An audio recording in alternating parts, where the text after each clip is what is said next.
Bayangkan ini, jam 4.30 pagi, suara azan subuh sayup-sayup terdengar. Udara sedang dingin-dinginnya, menusuk tulang. Ayah atau ibu kita, dengan sisa kantuk, bangun demi mengejar waktu sholat. Kebiasaan puluhan tahun. Harus mandi dulu, biar seger, biar ibadahnya afdol. Mereka masuk ke kamar mandi. Terdengar suara gayung, biur, biur. Sobat sehat, ini bukan cerita horor fiksi. Ini adalah petaka subuh. Fenomena medis yang nyata.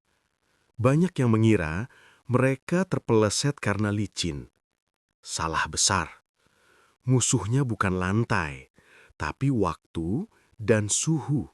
Sebelum lanjut, tulis di komentar dari kota mana Anda dan berapa usia Anda sekarang.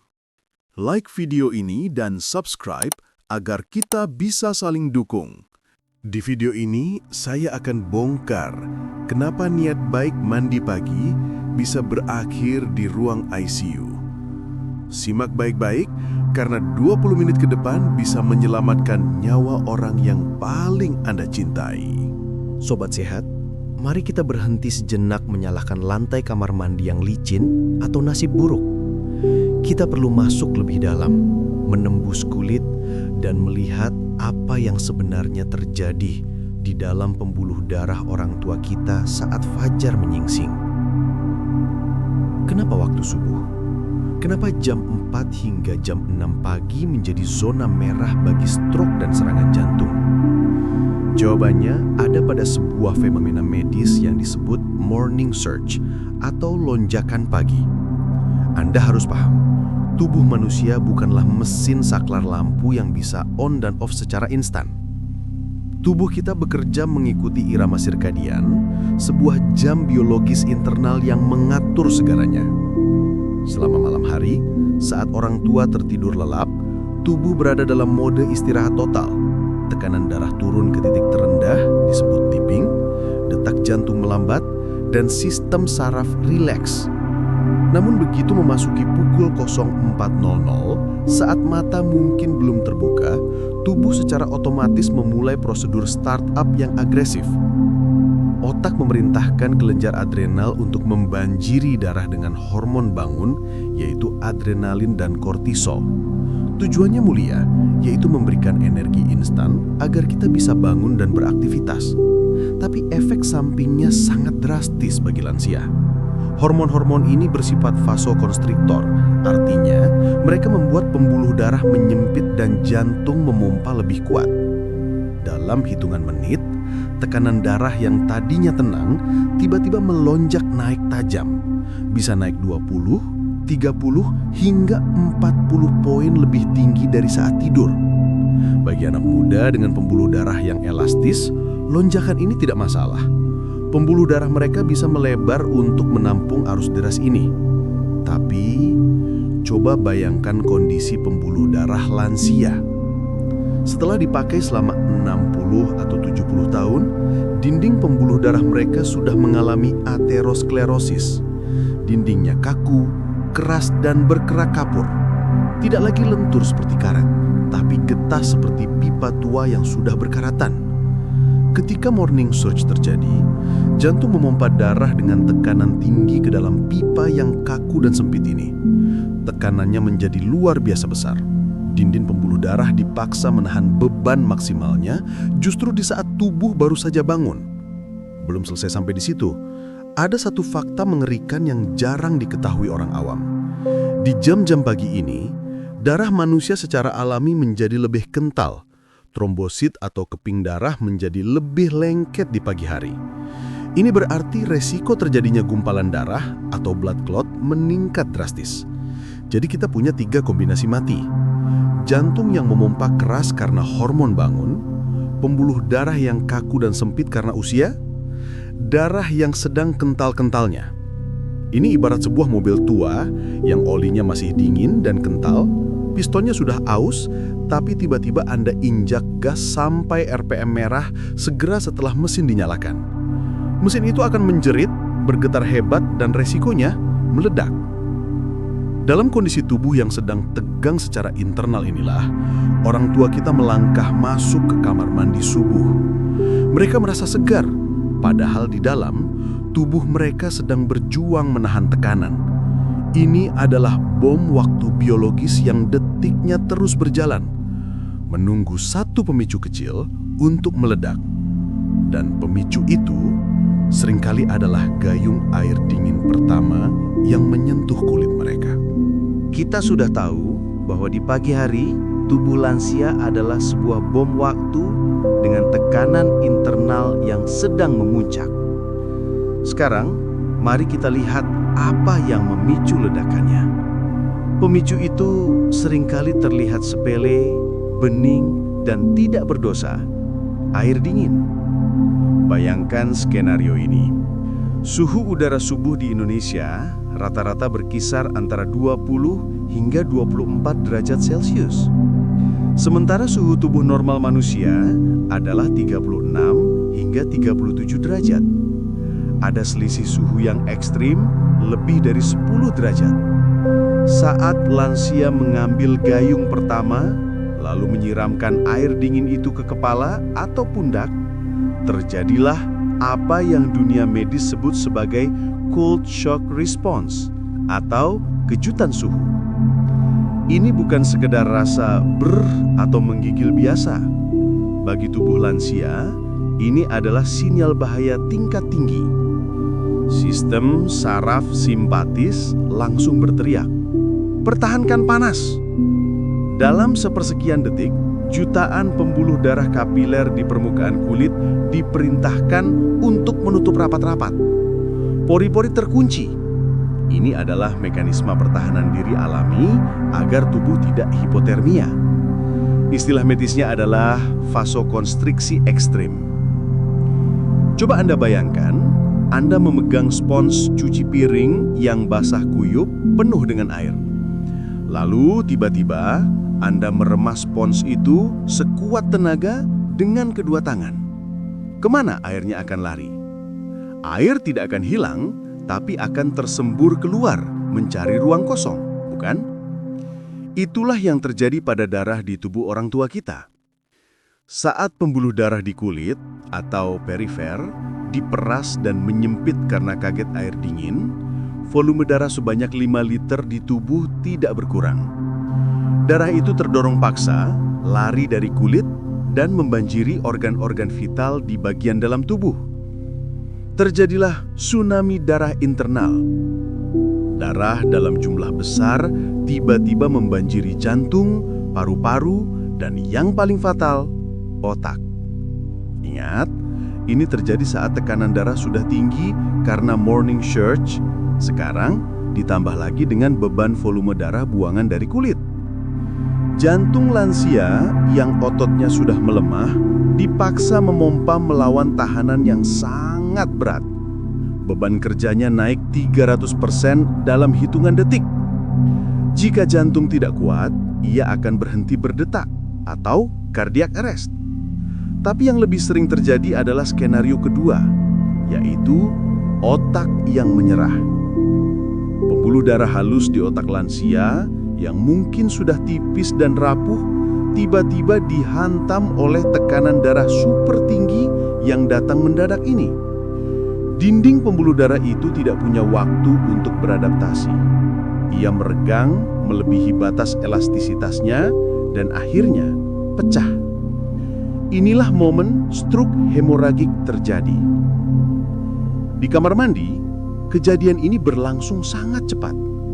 Lansia mungkin merasa kepala berputar hebat, pandangan menjadi gelap gulita, kaki lemas tak bertenaga, lalu ambruk. Ketika keluarga menemukan mereka tergeletak di lantai, seringkali kita mengira mereka terpeleset sabun atau lantai licin. Padahal faktanya, mereka sudah kehilangan kesadaran sebelum tubuh mereka menyentuh lantai. Mereka jatuh bukan karena kakinya tidak pakem, tapi karena kabel di pusat komandonya, yaitu otak, telah putus akibat benturan panas dan dingin yang fatal ini. Jangan sampai Anda lengah. Fokus kita memang tertuju pada petaka subuh karena angka kematiannya yang paling tinggi. Tapi jangan salah sangka, malaikat pencabut nyawa tidak hanya beroperasi di pagi buta. Ada 2 saudara kembar dari petaka subuh yang bersembunyi di balik rutinitas harian yang tampak wajar, namun menyimpan potensi maut bagi lansia. Mari kita bongkar perangkap pertama, zona tengah malam, pukul 22.00 hingga 24.00. Banyak lansia yang susah tidur atau insomnia. Mereka berpikir, mandi air hangat enak nih biar badan rileks dan cepat ngantuk.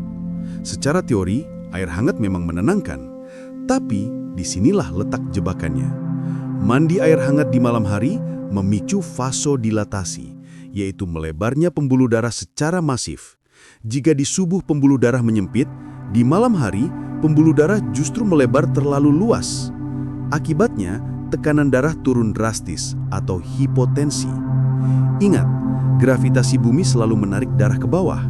Saat pembuluh darah kaki melebar karena air hangat, darah akan menggenang di kaki. Ketika lansia selesai mandi dan mencoba berdiri dari kursi atau keluar dari bak mandi, jantung gagal memompa darah naik ke otak dengan cepat.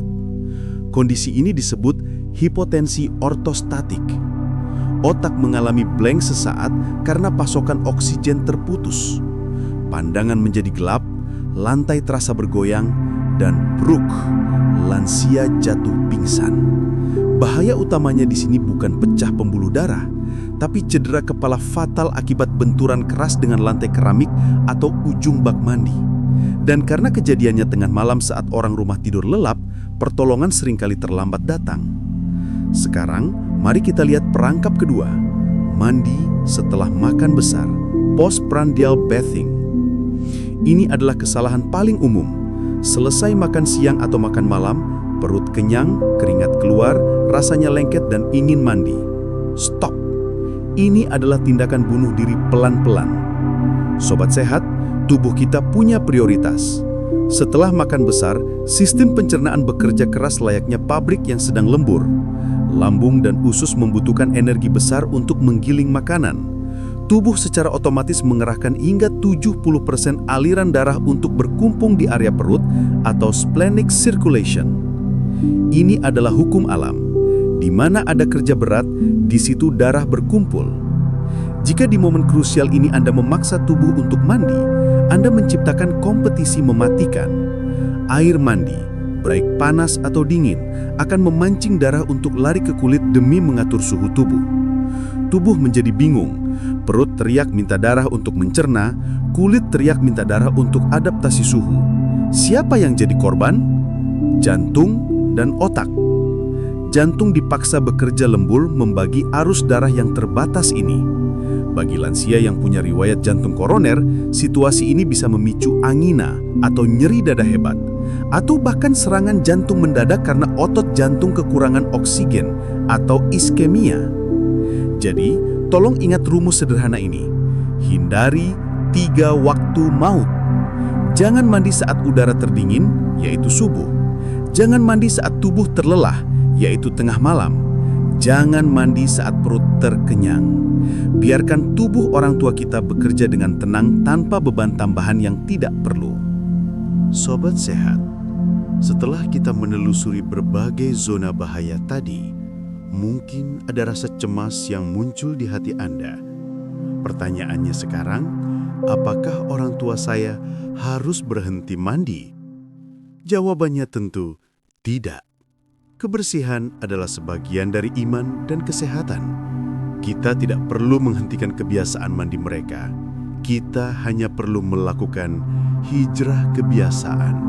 Kita ubah strateginya agar aman. Saya perkenalkan protokol selamat.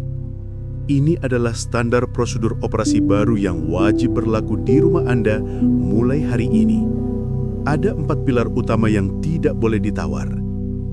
Pilar pertama, geser jam mandi ke golden hours. Lupakan mandi subuh. Arahkan orang tua untuk mandi di waktu duha antara pukul 8 hingga 10 pagi. Kenapa? Karena di jam ini matahari sudah naik, suhu lingkungan sudah hangat, Dan yang terpenting, morning surge di tubuh mereka sudah reda. Tekanan darah sudah stabil. Jika sore, mandilah antara pukul 15 hingga 16.30. Jangan menunggu maghrib apalagi isya.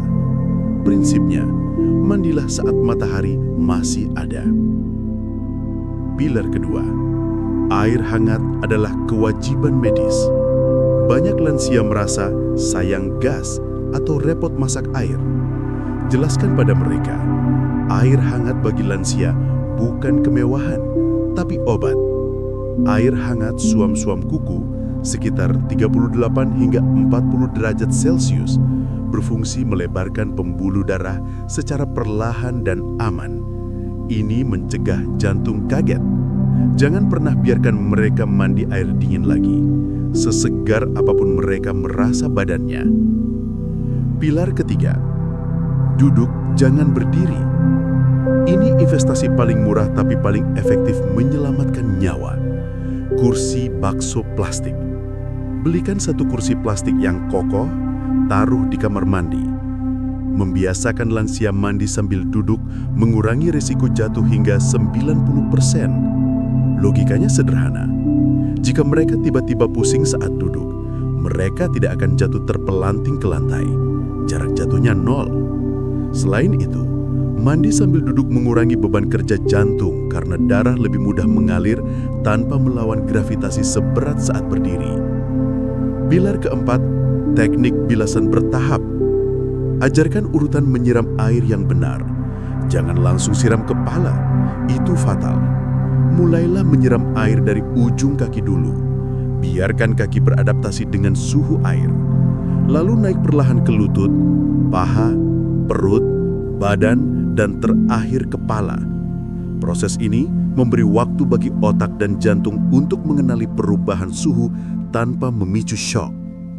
Terakhir, aturan yang sering dilanggar. Jangan kunci pintu. Privasi memang penting, tapi keselamatan lebih utama. Pasang tulisan sedang isi atau cukup tutup rapat pintu tanpa dikunci slotnya. Atau ganti kunci kamar mandi dengan model yang bisa dibuka dari luar dengan koin. Detik-detik saat Anda mendobrak pintu yang terkunci bisa jadi penentu antara nyawa selamat atau terlambat. Sobat Sehat, kita telah sampai di penghujung video. Saya tahu, menerapkan apa yang saya sampaikan hari ini tidaklah semudah membalikkan telapak tangan. Tantangan terbesar Anda nanti bukanlah membeli kursi mandi atau memasang pemanas air, tapi menghadapi ego dan kebiasaan orang tua kita sendiri. Mungkin ayah Anda akan berkata dengan nada keras, "Ah, kamu ini berlebihan. Bapak sudah mandi subuh air dingin sejak zaman perjuangan. Buktinya sehat-sehat saja sampai sekarang." Jangan marah. Itu bukan keras kepala. Itu adalah kebanggaan mereka. Mereka bangga dengan disiplin yang mereka bangun selama puluhan tahun. Tugas Anda adalah merangkul kebanggaan itu dengan kasih sayang. Katakanlah dengan lembut, "Pak, Bu, dulu tubuh Bapak memang sekuat baja, tapi mesin sekuat apapun kalau sudah dipakai 70 tahun, onderdilnya pasti berubah. Kami anak-anak bukan melarang Bapak ibadah atau bersih-bersih. Kami cuma ingin Bapak aman. Kami masih ingin Bapak ada di pernikahan cucu Bapak nanti. Kami masih ingin mendengar cerita Bapak setiap pagi." Sentuh hatinya, bukan logikanya. Hari ini, saya memberi Anda sebuah misi penting. Setelah video ini berakhir, jangan langsung tutup HP Anda. Berdirilah, masuk ke kamar mandi orang tua Anda. Cek sekarang juga. Apakah lantainya licin? Apakah ada pegangan? Apakah masih ada gayung berat yang menyusahkan mereka? Satu perubahan kecil yang Anda lakukan hari ini, entah itu membelikan kursi bakso seharga 50.000 perak atau mengganti jadwal mandi mereka, bisa menjadi tembok pemisah antara kebahagiaan keluarga dan tragedi kehilangan. Dan saya mohon satu hal lagi, informasi ini terlalu berharga untuk berhenti di Anda saja. Ada jutaan lansia di luar sana yang besok subuh masih akan mengguyur kepala mereka dengan air dingin tanpa tahu bahaya yang mengintai. share video ini. Kirimkan ke grup WhatsApp keluarga besar Anda. Kirim ke grup arisan ibu. Tunjukkan pada tetangga yang merawat orang tuanya. Jangan anggap remeh kekuatan tombol share. Satu klik dari jari Anda mungkin baru saja membatalkan satu panggilan ambulans besok pagi. Mungkin baru saja menyelamatkan satu nyawa ayah atau ibu seseorang di luar sana. Mari kita jaga harta paling berharga yang masih kita miliki. Karena penyesalan Sobat Sehat selalu datang terlambat. Dan kursi kosong di meja makan tidak akan pernah bisa tergantikan. Saya, Dr. Darmawan, terima kasih sudah peduli. Salam sehat, salam hormat untuk orang tua Anda di rumah. Wassalamualaikum warahmatullahi wabarakatuh.